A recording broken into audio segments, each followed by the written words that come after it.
The sun above the forest planet burned low behind thick red clouds, casting a strange dull light on the trees below, and in the shadows between those trees, a figure moved. Quietly, her steps silent, her breath steady, her eyes sharp. This was Lyra. She had lived here alone ever since the flames took her village, ever since the day her people screamed and scattered, ever since the human ships descended from the sky like falling stars. She had hidden deep in the forest, her heart filled with fear, her mind echoing with memories of fire and metal and noise. The elders had told stories of humans, tall creatures with cold hearts and strange weapons, who spoke with fire and killed without mercy, and Lyra had believed them. She had seen the smoke. She had seen the broken stones. She had seen the blood. She never went far from her hidden cave. But today, the stream had run dry near her.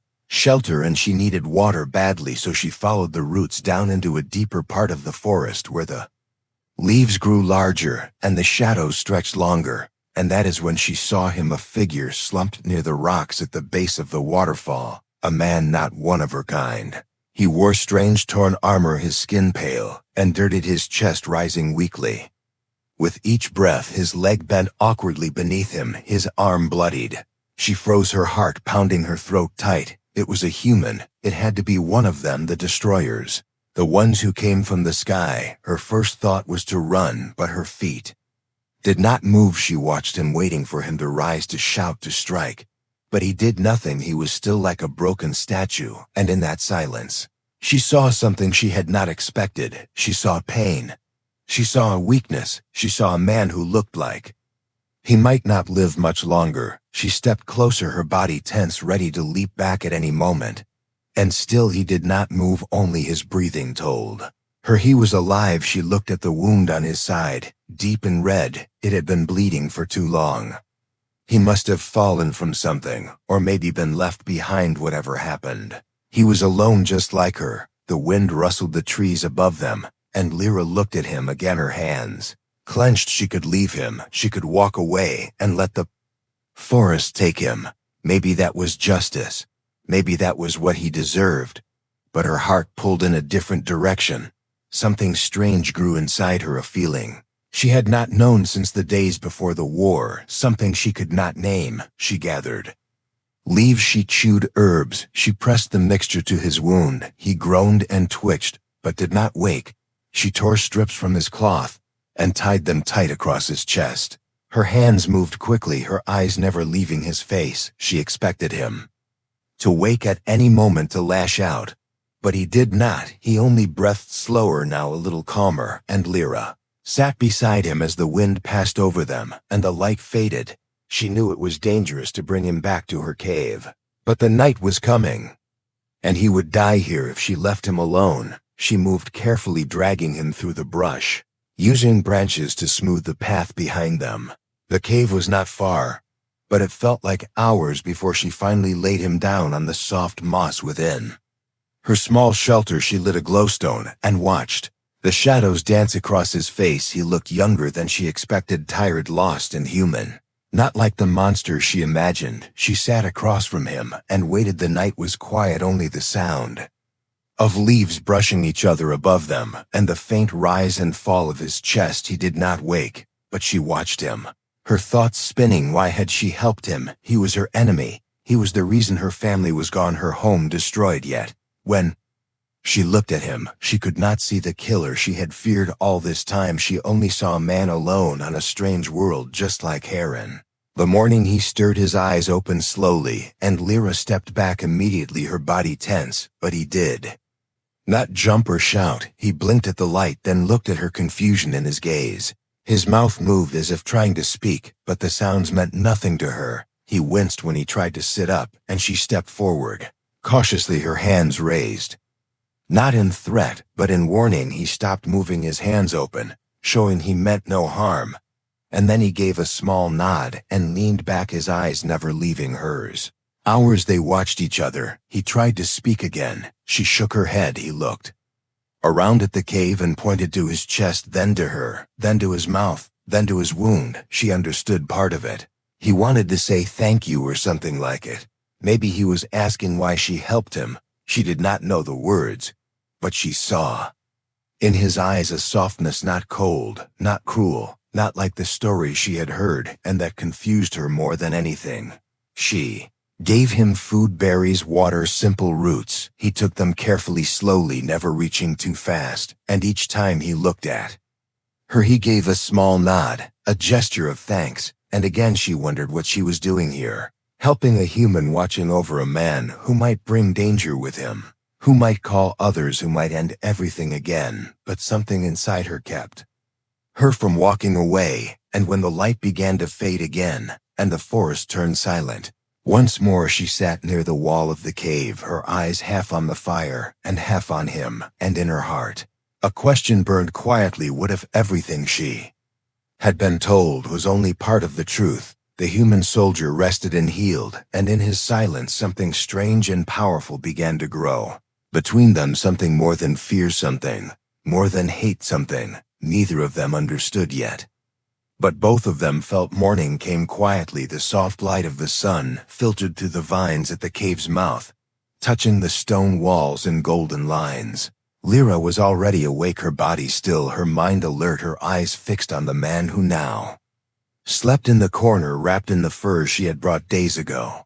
She had not slept much. Her dreams were strange, her thoughts even stranger for every moment she spent near him. Something inside her shifted like the forest, changing with the seasons. Slowly, without warning, without asking her permission, he moved his head slightly, his face twitching in pain. His hand reached toward the wound on his side, then paused as if remembering something. Lyra watched him closely, ready for anything, but he only sighed a heavy breath, full of discomfort and confusion. He sat up with effort, his hand on the cave wall for support, and looked around until his eyes met hers again, and for a long second they simply looked at each other, not moving, not speaking, only breathing in the same space, two beings from different worlds trying to understand. He pointed to his chest, then to her, then made a small motion with his fingers like wind or speaking. She tilted her head, not understanding. Then he repeated slower, more carefully, pointing to himself and placing his hand on his chest before softly saying a word. Dan. It was quiet, like a leaf falling. Lyra blinked, unsure what it meant, but she guessed it was his name. She looked at him, then placed her hand on her chest and said, Lyra. His face changed slightly, not in surprise, but in relief. He nodded and smiled weakly. The first time she had seen such a human expression, and something about it felt warmer than the cave's fire. Over the next hours they tried to share more words. He pointed at objects, she responded with sounds. He drew pictures in the dirt with a broken stick, and she corrected him with her own symbols. Sometimes they laughed, sometimes they grew frustrated, but each time their efforts grew better, their eyes brighter, the wall between them slowly cracking.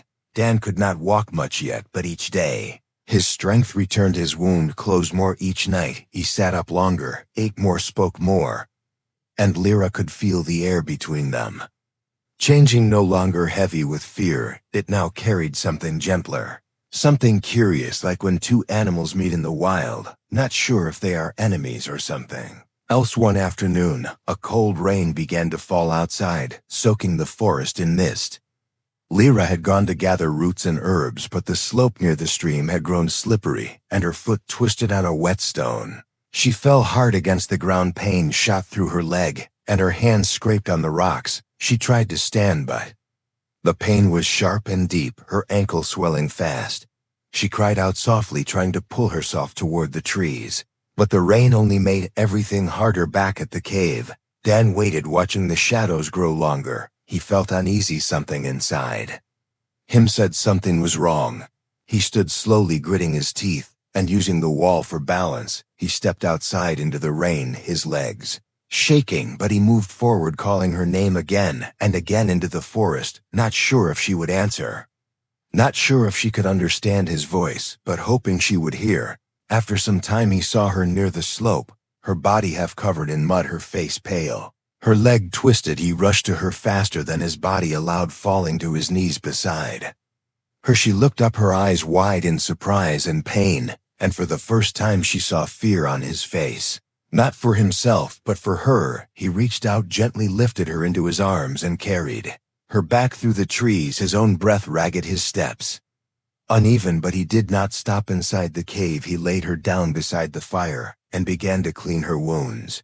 The way she had done for him, his hands clumsy but careful, his eyes focused. He wrapped her ankle with soft cloth and held her hand. When the pain grew sharp, she gritted her teeth and let him help her, because something in his touch felt honest, something in his silence spoke louder than any words. For the next 2 days, Lyra could not walk, and Dan became her hands and feet. He brought her food, kept the fire burning, even tried to mimic her herbal work, though he mixed wrong roots. More than once they laughed at his attempts, and slowly the space between them became smaller. One night, she woke to find him asleep beside the fire, his head resting against the wall, a small smile on his lips, and she watched him in silence, thinking of everything that had happened, thinking of how easily she could have left him to die, thinking of how now the thought of losing him felt like something cold and sharp. She reached for a stick and drew their names in the dirt, side by side,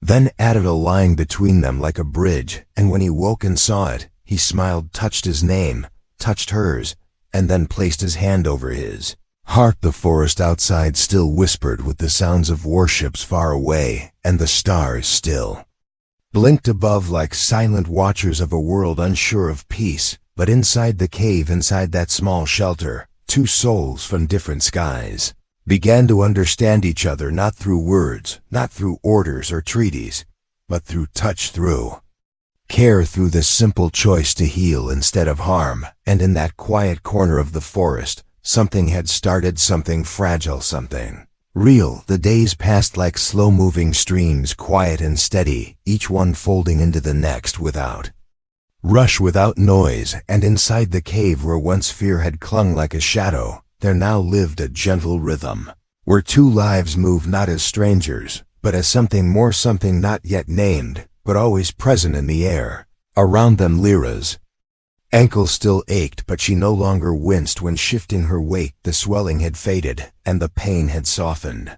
Dan helped her each morning, lifting her arm gently as she stood, giving her support without speaking, and she accepted his help with a strange calm, no longer afraid of the human, no longer thinking of him as the destroyer. They had made progress in their understanding of each other, not through perfect words, but through symbols, through small actions, through shared moments. Dan had carved shapes into flat stones and given them names. Then Lyra had matched those stones with objects around the cave, and over time, their voices began to carry more than sound. They began to carry meaning, and Lyra found herself speaking his name not just when pointing or explaining, but when she wanted him to look, when she wanted to share, when she wanted him near. One afternoon, as golden light filtered through the trees outside, Dan sat near the mouth of the cave, shaping a tool from branches and vines. Lyra watched from the inside, her back resting against the stone wall, her fingers running along the markings he had carved into the dirt, names, objects, feelings, all the little steps they had taken to reach this quiet place between 2 worlds. She picked up a stick and drew a new symbol beside the others, a spiral with a line through it, and when Dan returned, he looked at it, then at her, waiting to learn. She touched her chest, then the symbol, then looked at him and smiled.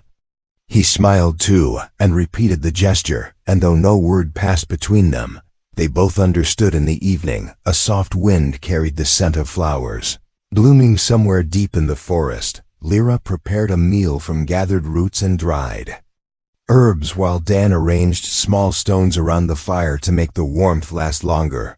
He looked at her sometimes, and she looked back, neither of them needing to hide the glances anymore. After they ate, they sat close, the fire casting flickers of light against the cave walls. Dan held out a hand and Lyra placed hers in it, not to give or take anything, but simply to feel his skin against hers, to feel the warmth of his palm, the slow movement of his thumb across the back of her hand, and in that simple act something deep stirred between them. Dan looked into her eyes, and she did not look away. His other hand reached up, slowly touched a strand of her hair, brushed it back from her face, and still she did not move. His touch was not cold, not harsh. It was soft, curious, unsure, but sincere.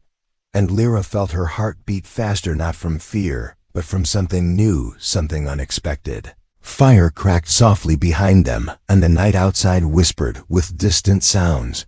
But inside the cave there was stillness, not empty, but full of something quiet and powerful. Dan leaned closer, and Lyra closed her eyes for a moment, waiting, not knowing what would happen, only knowing that she did not want to stop it. But he did not press forward. He only rested his forehead gently against hers, and breathed in slow and deep.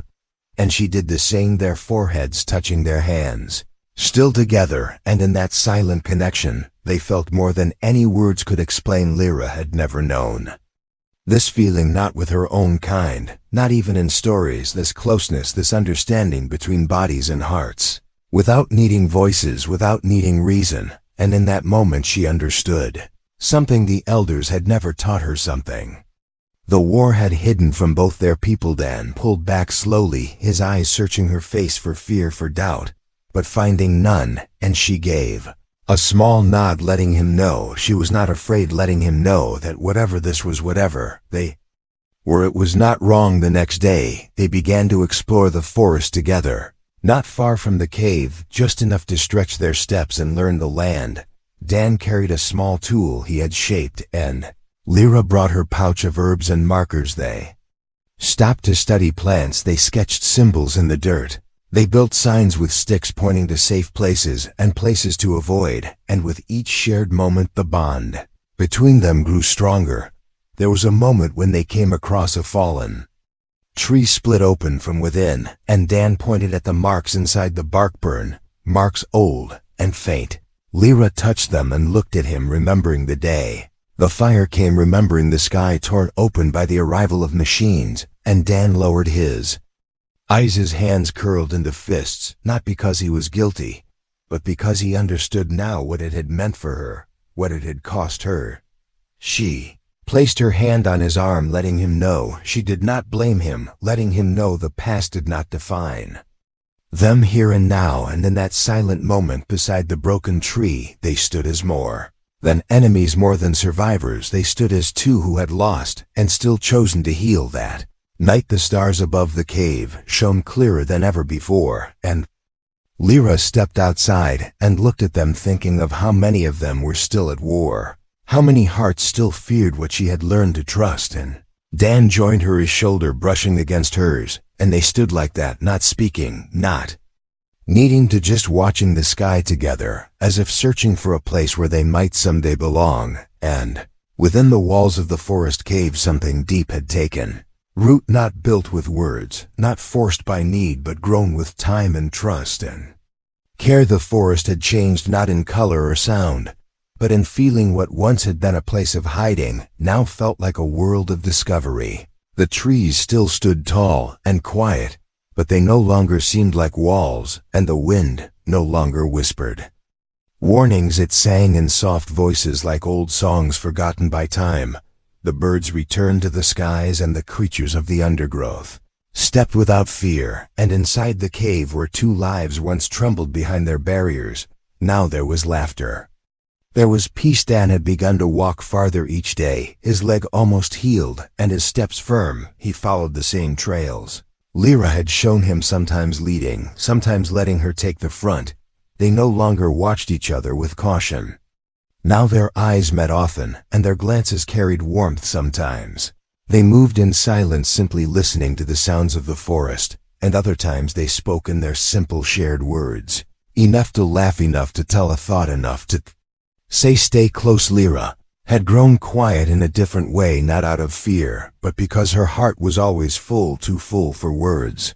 Every time she looked at him, she saw something new in his face, not just the soldier, not just the one from the sky, but a man with a soul carved by fire and sorrow and hope. She had never imagined this kind of bond could exist across such distance, between species shaped by different stars, yet here it was right before her, growing stronger each day. One evening, as the sky turned deep violet and the stars began to flicker above the treetops, Lyra sat by the fire preparing dried herbs while Dan returned from the stream, carrying fresh water, his shirt soaked from the splash, his face flushed with warmth.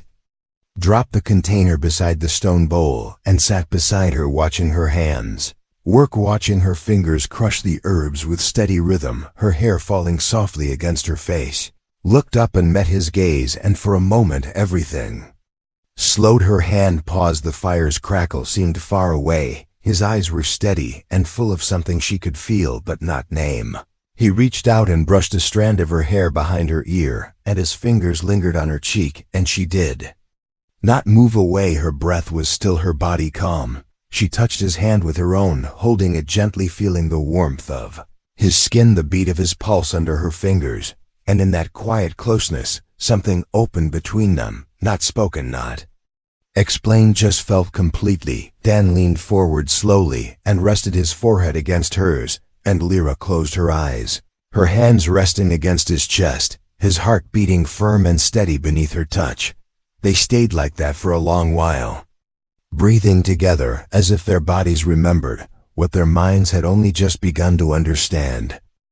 She opened her eyes and looked into his, and there was no fear in her gaze, no question, no doubt, only something soft and strong, something that had taken root in silence and grown through every shared hour, through every small kindness, every moment of pain and comfort. He moved closer, and she met him halfway. Their lips touched, not like in stories, not with urgency or heat, but with quiet purpose, with the tenderness of two beings who had chosen to trust, who had chosen to feel beyond war, beyond loss, beyond the names they had once been taught. Their kiss was slow, their hands moved gently over each other, discovering the shape of another life. Not foreign, not wrong, just different and real. They stayed together beneath the fading light, their bodies speaking what their words could not, and the night wrapped around them like a blanket, hiding them from everything but each other. Later, they lay beside the fire, wrapped in the furs, their arms around one another, his chest rising and falling with hers, their breath steady, their eyes watching the soft glow on the ceiling above. Lyra thought of her people, of the stories they had told about humans, how dangerous they were, how cruel, and she thought of Dan sleeping beside her, his arm across her waist, his face calm, and she knew those stories were broken, not because her people had lied, but because they had never known what she now knew. He had not come to destroy her. He had not forced her to trust or care or give anything. She had chosen it, just as he had chosen to stay, just as he had chosen not to call for war, not to send signals to bring his army, but to live here, to heal, to share this quiet life with her. Days passed and their bond only deepened. They began building more than just shelter. They shaped the cave with meaning, stones carved with their shared words, placed in careful patterns, herbs stored in dry corners, tools sharpened and wrapped in vine. Their space became more than survival, it became home. They hunted together, moved through the forest as one. Dan began to learn the rhythm of the land, and Lyra began to see her world through new eyes, through the eyes of someone who had crossed galaxies and found peace in the soil and trees and silence, and in those shared days they found a kind of joy that had nothing to do with victory or conquest. It came in the way they walked side by side, the way they laughed when Dan slipped in the mud again, the way Lyra leaned against him when she was tired, the way his hand always found hers in the dark. One morning they woke to distant noise, not near, but heavy in the air, like thunder, not natural, not of this world. Dan stood at the cave entrance, listening, his eyes narrow, his body still. Lyra joined him, her breath caught in her throat, because she had heard that sound before, the sound of ships far above the trees, the sound of machines coming down through clouds, the sound of the past catching up to the present. He turned to her, his face calm but serious, and he pulled a small device from his pack, a round piece of metal blinking with faint light. Lyra stared at it, recognizing what it was, and he held it out to her. She looked at him, then back at the sky, the sound growing louder. Now she knew what it meant, and she knew what choice stood before her. And as the wind picked up and the leaves began to shake, Lyra reached for Dan's hand and held it tight, and in her eyes there was no fear, only the deep, steady trust of someone who had once believed all humans were monsters and had now given her heart to one who proved otherwise. Sound in the sky grew louder each moment, deep, Mechanical pulses spreading through the forest like a storm with no rainbirds rose in panic, leaves trembled, branches shook. And yet inside the cave where once fear had ruled, there was stillness, only the quiet breath of two souls standing side by side. Lyra looked at the sky, then at Dan, her fingers still wrapped around his hand, her heartbeat calm but steady, her eyes searching his face not for answers, but for strength, for truth. And when he looked back at her, she saw everything she needed to know. He had not brought war. He had not called them. They came because the world still turned, because the outside still moved even when they had found peace in one corner of it, and now that world was knocking again. Not with kindness, not with questions, but with power ships falling from the clouds, breaking silence with engines and fire. Dan's eyes stayed on the trees, his mind racing, not with panic but with memory, with knowledge of what might come and what might be lost. He turned to her slowly and placed a small device in her hand, a translator, newly activated, its soft glow pulsing between her fingers. She held it like a fragile creature, her thoughts racing, but her grip firm, and when it spoke her language for the first time she did not flinch. Dan's voice came through it, clear and quiet. I never asked them to come, I never sent the signal, but they found it anyway. He paused, looked away, then looked back. I cannot stop them, but I can choose what I do next, and I choose you. Lyra stared at him, unable to speak for a moment, because the words felt heavy, because they carried more than just sound. They carried promises, they carried memories, they carried the weight of everything they had built in that small cave, away from war, away from hate. What will they do if they find me here? She asked finally, her voice low, her thoughts pulling her back. To fire and loss. Will they take you? Will they take me? Dan shook his head slowly. I don't know, but I won't let them hurt you. I won't leave you outside. The sky cracked open in streaks of silver and gray, and one by one the ships descended, not in fire, not in chaos, but in heavy silence, the kind that came before orders, before commands, before the cold rules of distant commanders who knew nothing of forests or caves or love. They packed quickly only what mattered, only what they had made. Together Lyra wrapped the stones with their names and placed them in a pouch. Dan took the small map they had drawn with dirt and symbols and tucked it inside his vest, and when they stepped out of the cave for the last time, they both looked back. Once, only once, not with sadness, not with regret, but with quiet respect, because that place had changed them, because that place had saved them. First soldiers they met were armed, their faces covered, their movements sharp, they raised their weapons. On sight, their orders clear, but Dan stepped forward calmly, his hands up, his voice steady. He spoke, not just with rank, but with truth, with all the weight of what he had lived through here and behind him. Lyra stood tall, her eyes clear, her presence unshaken by the past. The commander arrived moments later, older face marked by war, eyes cold and calculating. He looked at Dan, then at Lyra, then at the forest around them. This was not part of the plan, he said quietly. This was not what the reports told us. Dan replied, the reports are wrong. The commander looked at Lyra again, then back at Dan, his voice sharper. Is she a prisoner, a threat, a witness? Dan stepped between them. No, she is none of those things. She is free, and she stays with me.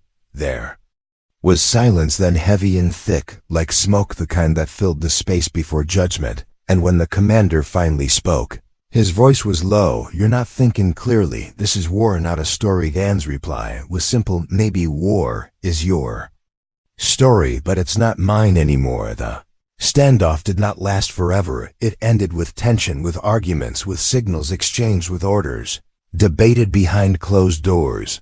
But in the end something strange happened, something that neither Dan nor Lyra had expected. The commander stepped back, lowered his weapon, turned away, and spoke into his device. Not a target, not a threat. Return to base. Just like that, the storm in the sky began to fade, the ships lifting one by one into the clouds, engines humming less like thunder, more like wind carrying old anger into the distance. Lyra stood in the clearing, her body still, her heart uncertain, and Dan came beside her, took her hand once more, looked at the open sky, and said softly, it's over. No, it's not over, she whispered. Not really, but maybe it's beginning. He smiled then, and she smiled too. Not because they knew what came next, not because the world had changed overnight, but because they had changed, because something in them had survived and grown and refused to be erased by fear or fire. In the days that followed, they were given a place on one of the research ships, not as soldier and alien, but as partners. Two beings who had chosen not to fight each other. Two lives who had found meaning beyond war. They were studied at first, questioned by those who could not understand. But over time the questions stopped and the respect began. They told their story not with perfect words, but with honesty. They told how hate had turned to healing, how fear had turned to trust, how one moment in a forest had become a path toward something neither of them had ever imagined. And others listened and learned, and the war which had burned across stars began to flicker and fade, not because peace was easy, not because forgiveness came quick, but because two souls had shown that it was possible. And sometimes possible is all a world needs to begin again. In the end they returned to the forest, not to the cave, but to a place nearby where trees still whispered and the stream still ran clear. They built a home together, shaped with stone and memory and love, and each night they sat beneath the stars, hand in hand, heart to heart, not as alien and human, not as soldier and survivor, but as something more, something new, something whole. Their story had begun with fear, but it ended with choice. The choice to care, the choice to stay, the pull, the future beyond conflict. And in that future their names lived side by side, not written in blood but in light, in soil, in wind, and in the quiet language of two beings who found in each other the one thing the war could never destroy: hope. The end.